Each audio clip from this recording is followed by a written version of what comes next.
Okay, so this was very interesting. Okay, and I thought I'd share it. All right, this is Umid. Until Iran is free, our fury will be bigger than the oppressors. Until the women of Iran are free, we are going to stand with you.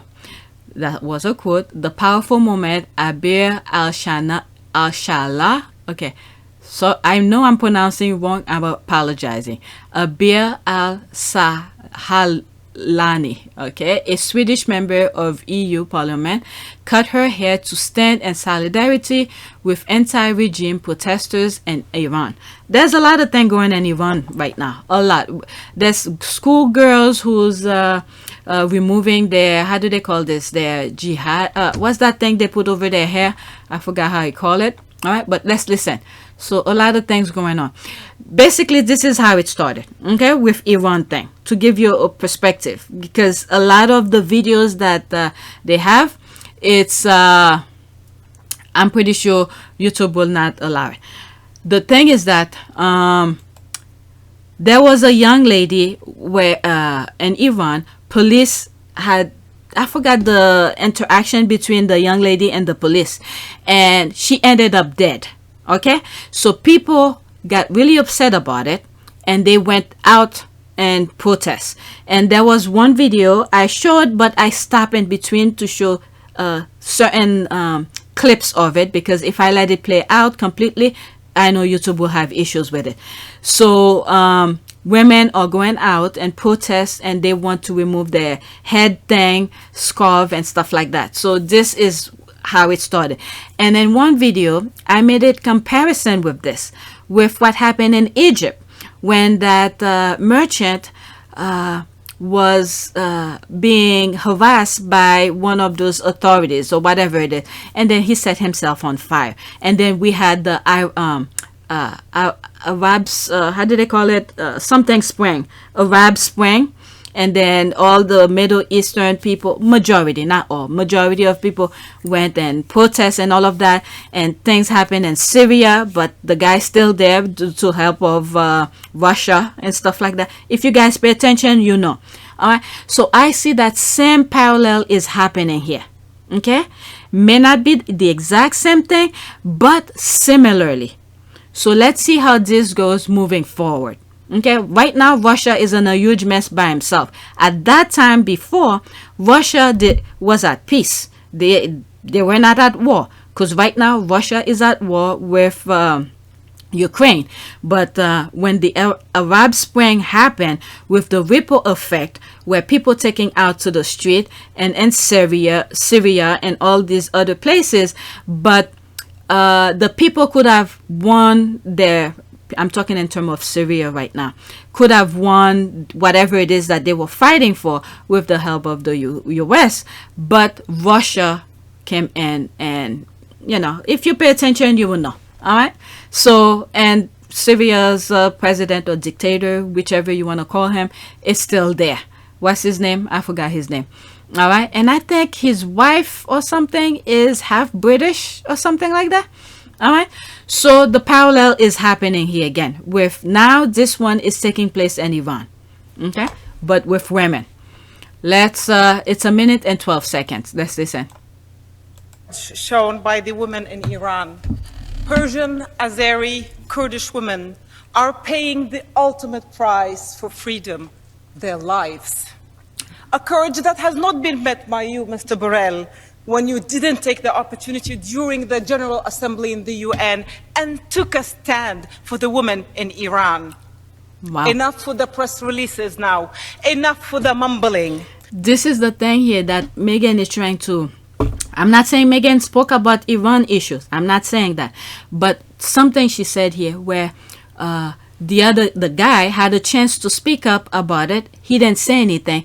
There you have here another woman is sticking up for women. Okay? We have to band together in order for us to, all of the women around the world, be free wherever they are.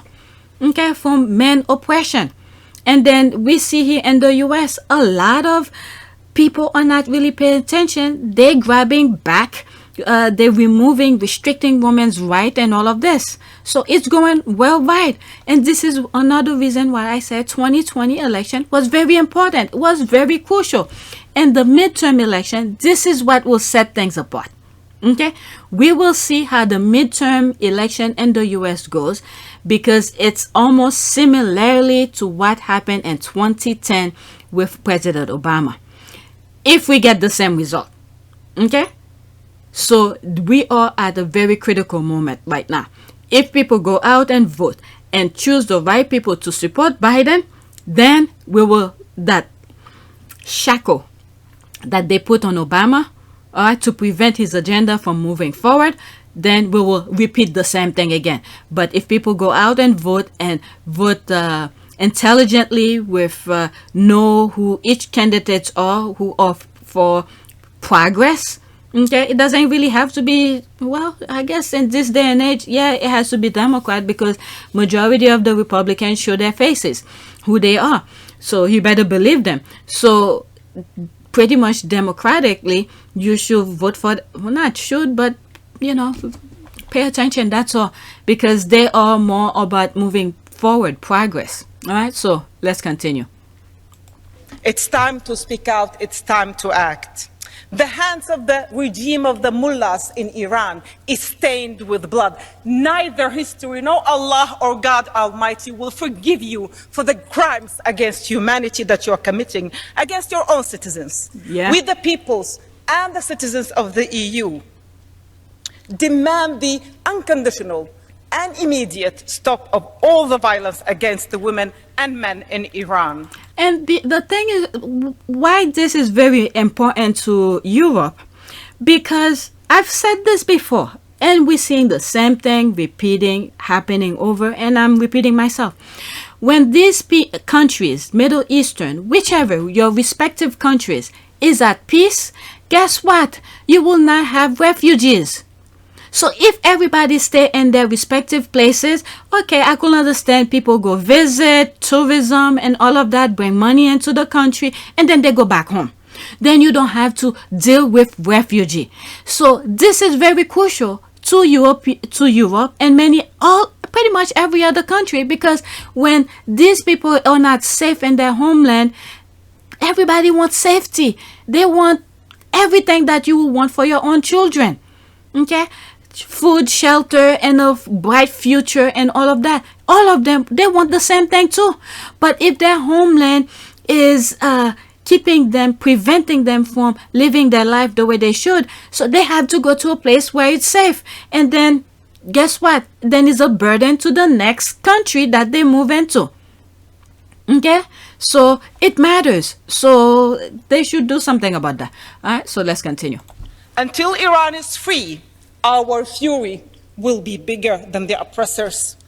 Until the women of Iran are free, we are going to stand with you. Jian, Azadi, women, lives. I guess women lives matter. Wow. Okay, let's see here. We must be strong in our support. This fight against oppression in Iran by the women and girls of Iran is all of our fight. Yeah. That's why every Persian woman, Iranian woman that I have ever met in person resemble this. Yep, that's true. Powerful, honest, compelling, and brave. We need to stand with them, and I always will. Okay, enough for the mumbling. It's time to speak out. It's time to act.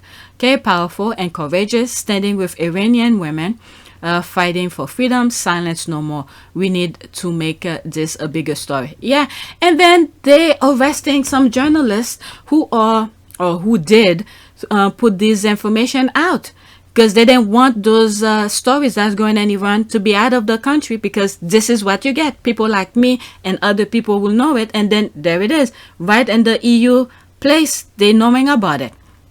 Okay, well, this is how to be an ally. Everyone must speak up against the oppression in Iran.